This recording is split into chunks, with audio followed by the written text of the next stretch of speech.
兄弟姊妹反面，十有八九唔係因為錢，而係呢三句話。你有冇試過同一個屋檐底下瞓到大嘅細佬妹？而家見面得返幾句食咗飯未？你都幾好喎，講完就冇嘢好講，個場面靜到有啲尷尬。最後兩個人都望住部電話扮睇嘢。你屋企個傾偈群組，以前你一句我一句笑話，又有相片又有，而家淨係得阿媽間唔中出嚟問句幾時得閒返嚟食餐飯，底下靜英英，冇一個人覆。過咗兩三日先有人打個公仔上去開年飯。嗰張圓台本來坐得滿滿，逼到手踭都貼住手踭，而家有個位年年都留低，年年都冇人坐低。你阿媽望住嗰個空位，成餐飯都冇乜講嘢。你可能會同自己講，屋企人邊有咁大件事啫？一時嘅意氣，飲返杯茶，時間耐咗自然冇事嘅。但係你心入面最清楚，有啲位一旦裂咗時間，唔單止唔會自動幫你補返，反而會喺你唔為意嗰陣，一日一日裂得愈嚟愈開。你有冇試過喺農曆新年前嗰幾日，個心其實係矛盾嘅？你一方面想返去阿哥度，返去阿姐度團年，因為始終係一家人。但另一方面，你一諗起舊年團年台上面，因為一句嘢反咗面，你就唔想去，你寧願自己一個人喺屋企煮返個餸，睇住套賀歲片就算數。你嘅仔女問你點解今年唔返阿伯嗰度食飯啊？你答佢唔到，你唯有講句今年唔得閒。呢句唔得閒，你自己心裏面清楚，唔係唔得閒，係唔想去見一個你細個同佢最親，而家同佢最陌生嘅人。呢種滋味，唯有上咗年紀嘅人先體會得到。後生嗰陣，你以為呢啲關係應份嘅，係天長地久嘅，斷咗都唔覺點，到你老咗，你先發覺原來一頭家係會散嘅，而且散得可以好徹底，徹底到你臨老，連一個真正稱得上係屋企人嘅人都揾唔返。坊間啲人成日講兄弟姊妹反面，梗係為咗分身家爭層樓，爭嗰筆遺產，人為財死，鳥為食亡。呢句嘢啱一半錯一半。我呢排喺茶樓、喺街市、喺公園嗰啲長凳度聽咗好多屋企人嘅故仔，聽得多先發覺一件事：10單反面有8、9單根本唔係因為錢，真係唔係因為錢嘅嘢。你信我幾難傾都好，慢慢傾，總會傾到一個數出嚟。一人少啲，一人讓啲，件事總有得解決。真正將一頭家拆散，拆到連根都斷埋嘅唔係錢，係嗌交嗰陣，唔知邊個一時激動唔留神脫口而出嘅3句話。我今日就想同你講，究竟係邊3句話？呢3句話你可能都聽過，你可能自己都講過，甚至你講完嗰刻你自己都未必知。呢一句嘢喺對方嘅心度插咗幾深嘅一刀錢，用完可以再搵樓，賣咗可以再買。但呢3句話一講出口，有啲嘢就返唔到轉頭。而3句入面最後嗰一句係最陰最毒、殺傷力最大嗰句，係好多頭家由間唔中見下面變成老死不相往來嘅真正嗰啲分水嶺。你聽到最後就會明點解我話呢句嘢講得出口嗰一刻，段關係基本上已經冇得救。你哋且慢聽我一句一句咁拆俾你聽。我做咗呢一行咁多年，睇人睇事睇命，我可以好肯定咁同你講一句，傷人最深嘅從來都唔係錢，係話點解你諗錢係擺喺台面嘅嘢，係死物，佢有得計有得傾有得還。今日我欠你1萬，聽日我還你件事就了咗數，清人安樂。但說話唔係咁說話，一出口就好似射咗支箭出去，你就算後悔，你就算即刻想收返都收唔到嘅。老一輩有句話講到好白，事不及蝕，4匹馬拉住架車，走得幾快都好，都追唔返。你講咗出口嗰句嘢，呢句嘢2000幾年前就有人講，點解到今日仲咁啱聽？因為人性冇變過，一句錢傷嘅係荷包，一句說話傷嘅係個心。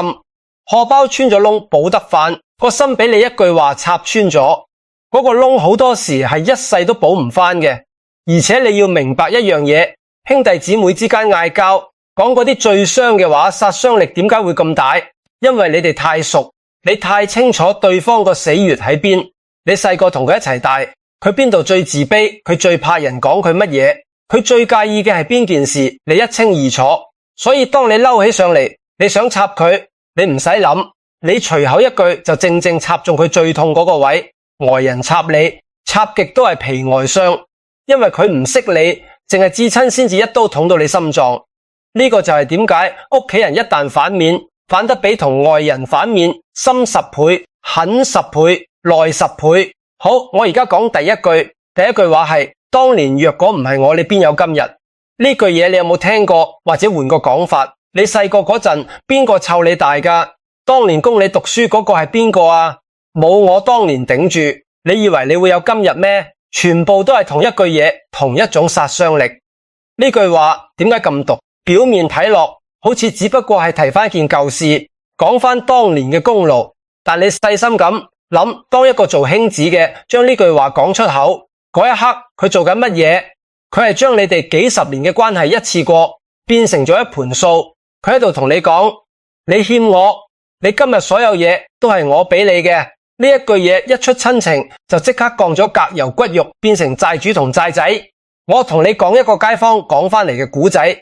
有兩兄弟喺深水埗一幢冇電梯嘅舊唐樓大，阿爸早死，阿媽一個人喺樓下工廠踩衣車，一個月踩到隻腳都腫晒，就係為咗養大佢哋兩個嗰幢樓。樓梯窄到擔箱嘢上去都要側住身，樓梯間成年聞到一陣潮濕味，撈埋樓下嗰檔麵鋪飄上嚟嘅蔥油香。大佬叫做細個就出嚟做嘢，供埋個細佬讀書，供到細佬入到大學，畢業出嚟做寫字樓，一路做到有翻咁上下。呢個大佬後生嗰陣真係捱得好辛苦，佢自己讀書唔叻，中學未畢業就去做，去地盤搬過磚，去街市送過雞，去貨倉搬過貨，一雙手冚唪唥都係鹼，冬天嗰啲鹼爆開仲會滲血。佢每個月出糧自己剩翻少少，其餘全部拎翻屋企俾阿媽交租，俾個細佬買書買校服。呢啲全部都係真嘅，冇一樣係假。個細佬讀書嗰陣都知阿哥辛苦，佢畢業出嚟第一份糧就係買咗對皮鞋俾阿哥，話多謝阿哥當年供佢。嗰個時候兩兄弟嘅感情係好好嘅。問題出喺後尾，阿媽走咗之後，剩翻間祖屋，兩兄弟到咗上咗年紀，因為間屋點分傾唔透數。細佬嘅意思係一人一半，大佬嘅意思係佢當年供得多，俾家用俾得多，佢應該分多啲。呢個數其實傾得落嘅，一人讓一步都傾得落，但係傾下，唔知邊句捉到邊條神經嗌起上嚟，大佬一時激氣，一句嘢爆咗出嚟：你識條鐵咩？冇我當年供你讀書，你以為你今日坐得喺寫字樓咩？你早就喺地盤同我一齊搬磚啦！呢句嘢一講，你估點？個細佬即刻收晒聲，但係唔係服氣嗰種收聲，係心冷嗰種收聲。因為呢一句嘢逼緊個細佬去承認一件事，承認佢自己唔掂，承認佢今日所有嘢都唔係佢自己得翻嚟，係阿哥想俾佢嘅。你話邊個人肯認呢樣嘢？人係死都唔會認自己唔掂嘅，尤其係一個已經有翻咁上下成就嘅人，你逼佢認，佢唯一嘅反應就係反台，就係反面，就係由嗰日開始同你劃清界線，因為佢受唔起你將佢一世人嘅自尊一句話踩到落地。大佬，呢句嘢一講完，兩兄弟嗰段情就散咗。散喺邊？唔係散喺祖屋，係散喺由嗰日起個細佬每次見到大佬，佢腦入面就浮翻嗰句：你以為你今日坐得喺寫字樓咩？呢句嘢好似一支釘咁釘咗喺佢心度拔唔出。佢對阿哥幾十年嘅感激就係俾呢一句嘢一次過抵消晒。你知最諷刺係咩？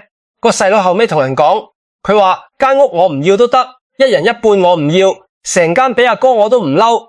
我唯一嬲嘅係嗰句話，原來喺阿哥心目中，我幾十年嚟都只不過係一件佢施捨翻嚟嘅嘢。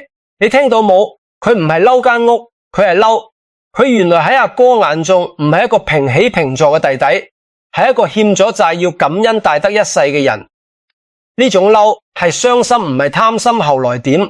後來間祖屋照分咗，人各有各過，但係兩兄弟就係由嗰日起冇再一齊食過一餐飯。大佬病嗰陣入咗醫院，係大佬個仔打電話通知細佬嘅，細佬去咗探，但係兩個老人家坐喺病床邊，你眼望我眼，講唔出一句話，最後細佬留低啲生果就走咗。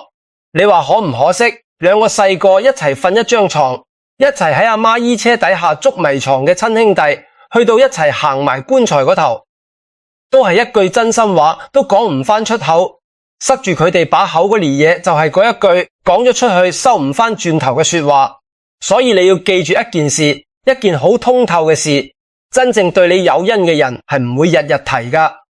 真正嘅恩情係擺喺心底嘅，佢唔使講出嚟，你自己都會記住一世。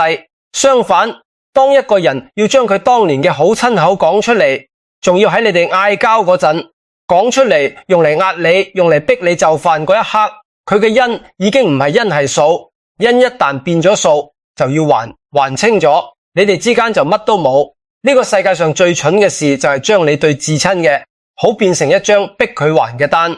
你以為你贏咗嗰句嘴，其實你係親手將自己俾出去嘅嘢全部拎返轉頭，一分不剩。講完第一句，我哋講第二句。第二句話係：你有你嘅屋企啦，我哋屋企嘅事唔使你理。呢句嘢同上一句唔同，上一句係翻舊賬，呢一句係劃界線，係逐客令。呢句嘢表面聽落好似仲幾有道理喎，你都有自己頭家啦，你都嫁咗出去，娶咗老婆搬咗出去啦。各家有各家嘅事，井水不犯河水，聽落好合理喎。但係你聽真啲，一個做兄弟姊妹嘅，將呢句嘢講俾另一個親兄弟姊妹聽，嗰一刻佢實質上係做緊乜嘢？佢係將對方由自己人一腳踢咗出去，變成外人。呢句嘢真正嘅意思係呢頭家冇你份，你唔再係我哋屋企人。我聽過一個個案，有一頭家三姊妹，呢件事嘅導火線其實唔係三姊妹之間，而係嫁咗出去嗰個二家姐嘅老公，即係二子夫喺一件屋企事度講咗幾句閒話，得罪咗大家姐。大家姐嬲起上嚟，唔係揾二子夫算賬，而係一句嘢掟返俾個二妹。你都係得閒返嚟講三講四，你有你頭家啦，我哋呢頭嘅事以後唔該你唔好再插手。呢句嘢一出，個二妹眼淚即刻飆出嚟。你知點解咁傷？因為佢背後聽到嘅唔係唔好插手，佢聽到嘅係你已經唔係我哋自己人。佢由細到大喺呢頭家大，呢度係佢阿爸阿媽個屋企，係佢瞓過食過喊過笑過嘅地方。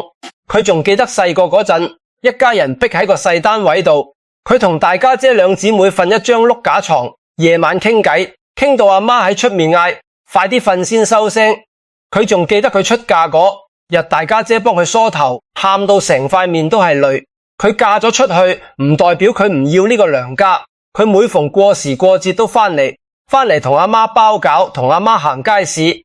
而家佢阿姐一句嘢就將佢由屋企人貶做外人，將佢返呢頭家嘅路一次過封晒。由嗰日起，二妹再冇踏入過娘家一步。阿媽生日，佢淨係喺出面訂個蛋糕，叫人送上去，自己唔敢返，因為佢驚佢一返到去就會諗返起嗰句你有你頭家啦，就會覺得自己好似一個返嚟乞人憎嘅外人。你話一句閒話，嗌出嚟嘅一句氣話，就令到一個親生女連自己阿媽個屋企都唔敢返，值唔值得？你要明白一樣好緊要嘅嘢，即係個世界上你識嘅所有關係，同事、朋友、鄰居、生意夥伴，全部都係後天嘅，全部都係加得上減得走嘅。你同同事唔啱，你可以辭工；你同朋友反面，你可以唔再嚟往，你搬屋你就換一批鄰居。唯獨兄弟姊妹呢種關係係天生嘅，係你哋流住同一個爹娘嘅血，係唯一一種你想刪都刪唔到嘅關係。而當你親口同你嘅親兄弟姊妹講你唔係自己人，你等於咩？你等於親手將你哋將共同嘅出世紙撕爛，佢界線係可以有嘅。我唔係叫你乜都唔分你，我唔係叫你俾人踩上門。屋企人之間親兄弟明算數，有啲嘢係要講清楚，但係你要記住，劃界線同斷關係係兩件完全唔同嘅事。劃界線係話呢件事我哋分開處理，但我哋仲係一家人。斷關係係話由今日起，你唔係我一家人，錯就錯喺好多人一嬲就用一句話，將本來只係想劃界線嘅事一次過講到變成斷關係，一句到尾封晒成道門，門一封實，你阿爸阿媽百年歸老之後，你哋連一齊拜山嘅人都冇埋好。講到最後嗰句，亦即係我頭先同你講最陰最毒最致命嗰句，你聽住第三句話係阿爸阿媽當年最錫嘅係你，你依家又做成點？呢句嘢係3句入面最一劍封喉嗰句，點解？因為呢一句嘢唔係一刀，係一次過捅3個窿。第一個窿，佢翻起咗父母偏心嘅舊賬，阿爸阿媽最錫嘅係你。呢句嘢一講，即刻將幾十年前你哋細個嗰陣，邊個着新衫，邊個着舊衫，邊個有糖食，邊個冇份，阿媽袋住個心口，偏邊個全部翻晒出嚟。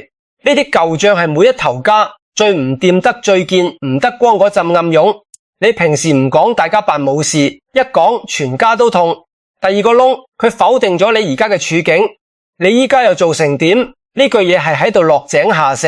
佢唔單止翻你威水嗰陣，仲要踩你落魄嗰陣。意思係你當年俾阿媽咁錫睇，你今日搞成點衰樣？呢一句係專登喺你最唔如意、最抬唔起頭嗰陣，補你多一腳。第3個窿，亦即係最毒嗰個，佢搬咗一個已經走咗嘅人出嚟做武器。阿爸阿媽已經唔喺度，佢哋冇得出聲，冇得對質，冇得話俾你聽，我幾時偏心過？一個做仔女嘅將已故父母嘅名攞出嚟做嗌交嘅子彈，用嚟屈你，用嚟壓你，你連拗都冇得拗。你想反駁，你揾邊個對質？死人點對質？佢就係食準咗呢一點，攞住個死咗嘅人喺度講嘢，你一啲反抗嘅餘地都冇。我聽過一單係兩姊妹，呢兩姊妹細個嗰陣感情好到黐埋一齊返學，一齊放學。家姐大細妹幾年，成日護住個細妹，邊個蝦細妹，佢就衝出去幫細妹出頭。細妹細個成日話大個要同家姐住，隔籬日日都見到面人講嘢，有時真係唔好講得太盡。阿媽走咗之後，喺處理阿媽啲身後事嗰陣，兩姊妹本來都仲好地地一齊張羅，點知傾傾下，唔知點解就拗起上嚟，就為咗阿媽生前偏心邊個。呢件舊到冇人記得清楚嘅事，愈嗌愈大。細妹一時激氣，一句話掟咗出去。阿媽生前唔係就係最錫你噶啦，屋企啲好嘢全部俾晒你，你依家對佢啲身後事又咁論盡，你對得住阿媽咩？呢一句一出，家姐當堂喊咗出嚟，跟住掉低句：好，我對唔住阿媽，我以後唔理，就頭都唔回咁走咗。你估後尾點？兩姊妹由嗰日起老死不相往來。連阿媽個忌神都唔肯一齊拜，一個初一去，一個初二去，專登錯開，就係唔想撞到對方。你話幾傷心啊？兩個阿媽親生嘅女，因為爭一個阿媽究竟偏心邊個，爭一個已經冇得問嘅答案，就此散晒。阿媽泉下有知，睇住兩個女為咗自己反面，佢會安樂咩？點解呢句話係壓死一段關係嘅？最後嗰粒石頭，因為佢動用咗父母。你要記住，喺兩個兄弟姊妹之間，無論你哋幾唔啱，無論你哋爭到幾大，其實你哋心底裏面仲有一條共同嘅底線，就係你哋嘅阿爸阿媽。你哋始終係佢兩個生出嚟嘅，你哋始終共同愛過呢兩個人，呢條線係你哋之間最後嘅一條聯繫。而當一個人將父母搬出嚟做武器喺度講，阿爸阿媽當年點點點，用父母嚟屈對方、壓對方。佢就係將呢條你哋之間最後嘅共同底線一腳踩爛，底線一爛就再冇嘢可以將你哋兩個連得返一齊。好啦，3句話我拆完俾你聽，你有冇發覺呢3句話睇落好唔同？一句返舊工，一句劃界線，一句搬父母，但佢哋骨子裏面其實講緊同一樣嘢。呢3句話每一句都係喺度回答緊一個問題，呢個問題就係我喺你心目中仲係咪自己人？第一句，冇我你邊有今日？答案係喺我心目中你唔係我兄弟，你係我債仔。第二句，呢頭家冇你份。答案係喺我心目中你唔係自己人，你係外人。第三句，阿媽最錫嘅係你。答案係喺我心目中我哋連最後嗰個阿媽都唔再係共同嘅啦。你睇3句話，3個答案，每一個答案都係唔係。呢個就係點解兄弟姊妹反面去到最深嗰陣，爭嘅根本唔係啱唔啱，唔係公唔公平，唔係邊個着數，邊個蝕底，爭到最後，兩個人真正喺度問嘅係同一句嘢，喺你個心嗰度，我究竟仲算唔算得上係你自己人？而以上3句話之所以句句致命，就係因為佢哋每一句嘅答案都係響當當嘅一個，唔係人可以輸錢，可以輸樓，可以輸一場架。但係一個人去到晚年最輸唔起嘅就係突然發現喺同你流住同一副血嘅人心目中，你原來早就已經係個外人。呢種凍係由骨入面凍出嚟嘅。我知聽到呢度可能有人會諗，蘇師傅你講就好聽，但係佢當年真係咁對我，佢真係佔咗我便宜，我點解要啞忍？我唔係叫你啞忍，我從來冇叫你啞忍。有啲界線係要守，有啲說話係要講清楚該爭嘅，你光明正大咁爭，但爭嘢係一回事，用嗰3句話去插對方，個心係另一回事。你可以就件事講你嘅立場，但你唔需要喺件事上面去否定對方成個人。呢兩者之間隔住10萬8千里。我再講一個同頭先幾單相反嘅古仔俾你聽，等你知唔係天下所有兄弟姊妹都一定會反面嘅分別，就喺把口。有2兄弟阿爸阿媽走咗，都係要分身家，都係一間祖屋。情況同頭先深水埗嗰對兄弟其實差唔多，傾嗰陣都有拗，都有面紅耳赤嘅時候。但係有一次個大佬眼見就快嗌起上嚟，佢忽然停低咗，唞咗啖氣，然後同個細佬講咗句嘢。佢話：阿弟，間屋點分我哋慢慢傾，但係有句嘢我要講喺前頭，就算間屋分到我哋反晒面，你都始終係我細佬，呢樣嘢冇得變。阿爸阿媽走咗，我哋2個就係大家喺呢個世界上最後嗰個至親。呢句嘢一講，你估點？個細佬即刻收晒火，跟住2兄弟坐低心平氣和，1個鐘之內就傾掂咗。點解？因為個大佬喺嗌交嗌到最緊要嗰一刻，佢揀咗講嗰句你始終係我細佬，而唔係冇我你邊有今日同一個場合同一場架佢揀嘅。嗰句話就將成件事嘅方向扭轉咗。呢2兄弟到今時今日仲逢年過節一齊食飯，仲會一齊返鄉下拜山。你話神奇唔神奇？其實一啲都唔神奇，分別就係一個喺關鍵嗰刻將對方當返自己人，另一個喺關鍵嗰刻將對方推咗去做外人，一念之差，2種結局。所以你唔好以為反唔反面呢件事係命係整定嘅，唔係佢係揀嘅，係你喺每一次動氣嗰陣揀講邊一句話，一句一句砌返嚟嘅結果。而且你要計一計條數，你同兄弟姊妹嗌嗰場交，就算你贏咗，你贏到嘅係咩？係嗰一啖氣，係嗰一句我講贏咗佢嘅爽。但你輸咗嘅係咩？你輸咗嘅係你下半世每一次過時過節見唔到佢，每一次半夜瞓唔着諗返起細個一齊嘅日子，心口嗰陣痛。你贏一啖氣，輸一世安寧，呢筆數你點計都係蝕嘅。由頭到尾淨係得支出，1分收入都冇人預老。你會越明白，喺你臨老嗰陣仲肯接你電話，仲會記得你從意食乜，仲會喺你病嗰陣行返嚟睇你嘅，往往就係嗰個你細個同佢爭過玩具，大個同佢嗌過交嘅兄弟姊妹。呢個人係全世界同你共同記得阿爸阿媽個樣嘅最後一個人。你為咗一啖氣將佢推走，你係將你自己嘅根親手斬埋。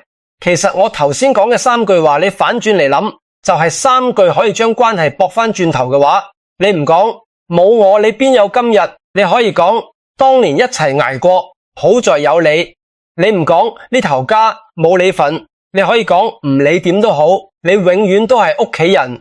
你唔講阿媽最錫你，你可以講阿爸阿媽如果仲喺度都唔想見到我哋咁。同一件事，同一個場合，你揀邊句講，就決定咗你哋2個人行埋一齊，定係愈行愈遠。一念之間全在你把口。講到呢度，我想同你哋各位有心嘅朋友講一句，如果你聽到呢度心入面有啲感觸，或者你自己屋企都正正有一個你好耐冇傾過偈嘅兄弟姊妹，我想請你喺下面留言區嗰度打4個字出嚟，口下留情。口下留情呢4個字唔係求人，係提醒自己，提醒自己日後同至親相處嗌交都好，動氣都好。嗱，3句話記住唔好講，你打呢4個字出嚟，一嚟係提個醒俾自己，二嚟我都想睇究竟有幾多人同你一樣明白呢個道理。你打完你會發覺原來咁多人都同你有同一種心事。最後我想講，我做呢個頻道唔係想同你講啲你周圍都聽到嘅場面，話唔係一家人要和和氣氣呢啲人人識講嘅道理。我想同嘅係我哋香港上咗年紀嘅一班人，講啲冇人肯撕開嚟講嘅屋企真相，講下命理，講下做人，講下點樣喺呢個下半世過得通透啲、安樂啲，唔好去到最後先至為咗一啖唔值錢嘅氣，輸咗最值錢嘅親情。如果你都想聽多啲呢類冇人肯同你講嘅，心底話撳個訂閱，跟住我